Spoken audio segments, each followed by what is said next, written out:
Hello সবাইকে। তো আগের পার্টে তো দেখেইছিলে দিদি আনভির অন্নপ্রাশনের থালা সাজাচ্ছিল, এখনো দায়িত্ব পড়েছে খাবার সাজিয়ে দেওয়ার। তাই খাবার সাজিয়ে ফিনিশিং টাচে গোলাপ ফুল দিয়ে দিয়েছে। চলো ঘুরিয়ে আনি তোমাদের ভেতর থেকে। থালা সাজানো তো ডান, এবার চলো পুচকু আনভির মেকআপ করানো দেখাই। আসো আসো, বলেছিলাম কালকে এই দায়িত্বটাও দিদির উপরে পড়েছে। এটাও কত সুন্দর সাজিয়েছে দেখো। ছোট্ট আনভি বেনারসি শাড়ি পরেছে।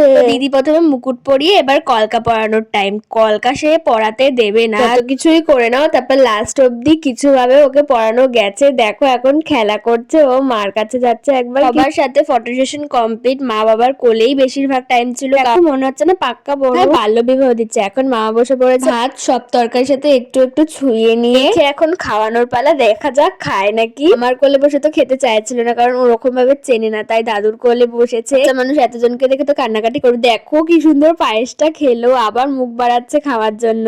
মাছের মাথা তো নাক মুখ দিয়ে খেয়ে একে সাথে। নেক্সট ভিডিও আসছে।